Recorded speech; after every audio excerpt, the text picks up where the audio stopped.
Vous saviez que devenir exempt de défauts, c'est possible? En un coup de main, vous pourriez être chef d'entreprise, millionnaire, ou même un athlète hors norme. Ce n'est que le résultat de votre motivation et de vos efforts. Démenez-vous aujourd'hui pour vous reposer demain. Faites des sacrifices, on vous assure qu'ils seront forcément payants. Vous êtes le seul pionnier de votre avenir, et si vous n'avez pas encore la vie de vos rêves, c'est parce que vous n'êtes clairement pas assez investi en vos projets. Donc attendez-vous, chaque minute que vous passez sur cette vidéo, c'est une perte de temps, une distraction et un obstacle à la découverte du bonheur. Ou bien, est-ce le cas ?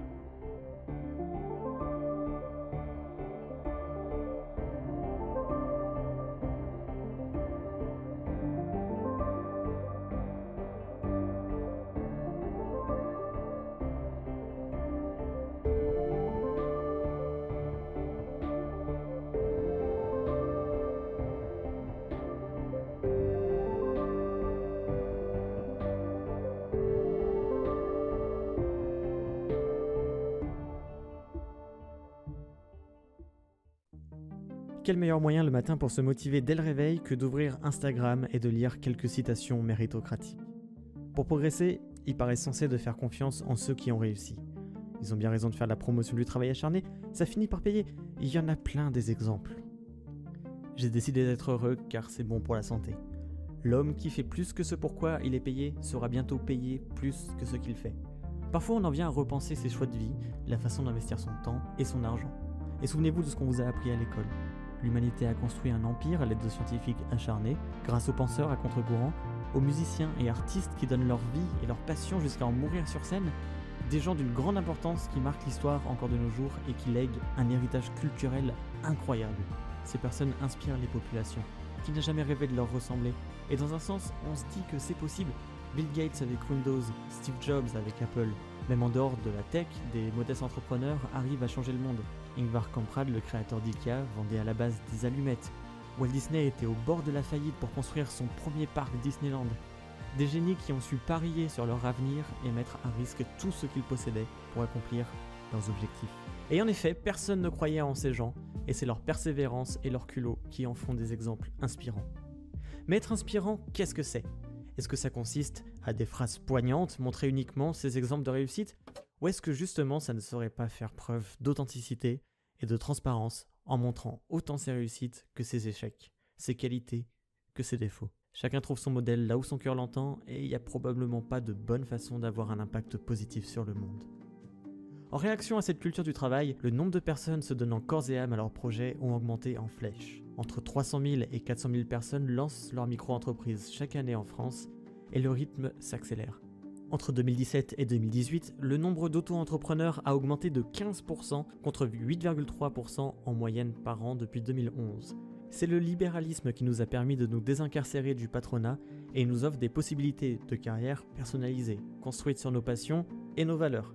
C'est en quelque sorte une chance qui se présente à nous, l'opportunité de changer sa vie, d'enfin prendre le contrôle et de faire quelque chose de concret.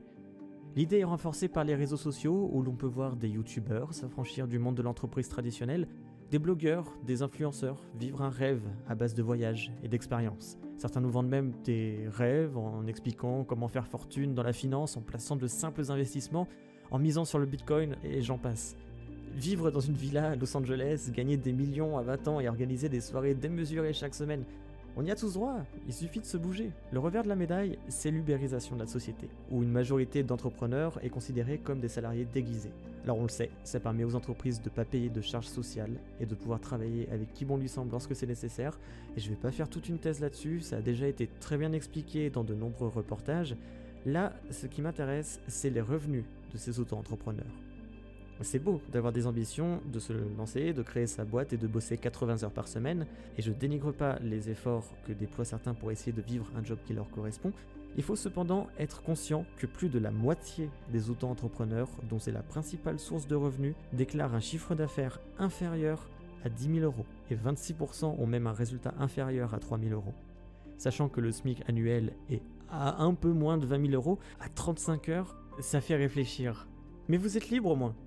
Enfin presque, puisqu'en 2018, presque 40% des auto-entrepreneurs étaient aussi salariés, en majorité en CDI. Travaillez plus pour gagner plus, on nous l'a vendu et martelé, pour être un champion, vous devez vous investir. Plus que votre voisin qui risque de vous piquer la place, vous devez repousser vos limites, toujours plus loin et vous le verrez le résultat. Et ce résultat, beaucoup de personnes l'ont vu, oui. Accident du travail, anxiété, dépression, handicap social, le beau résultat d'une vie de surmenage. Fameux surmenage qui cause des problèmes de santé mentale et physique qui peuvent s'aggraver rapidement si on n'y prête pas attention. Et c'est pour beaucoup à ce moment que le dicton dévoile son véritable visage, se traduisant en travailler plus pour perdre plus. Je réussis presque plus à sortir. Je me sens agressée par le monde extérieur. Aller dans un supermarché, c'est l'horreur. Et un jour, au volant de ma voiture, j'ai même envie d'en finir et de donner un coup de volant pour aller dans le ravin. Et pourtant, j'ai 3 enfants. Le burn-out est difficile à vivre. Perdre toutes ses économies sur des fausses promesses, c'est bien pire. Des gens finissent à la rue à cause de ce système présenté comme méritocratique.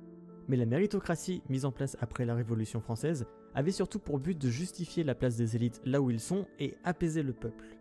On peut lire dans un article du Monde le parcours d'un ancien énarque. Alors l'ENA, c'est l'école la plus prestigieuse de France, celle où vous ne rentrerez pas en tant qu'individu normal. C'est l'école d'où sortent nos politiques, ceux qui régissent nos lois et qui nous gouvernent. Et dans cette école, la première chose qu'entendent les élèves, c'est « vous êtes l'élite de la nation ». Le problème, c'est qu'ils sont déjà confortés dans l'idée que ce sont des gagnants, sans même avoir commencé à faire leurs preuves. Et ça donne bonne conscience à ceux qui ont la chance de réussir. On sait bien qu'un Rothschild a plus de chances d'atteindre ses ambitions qu'un gamin élevé en foyer et trimballé de famille d'accueil en famille d'accueil.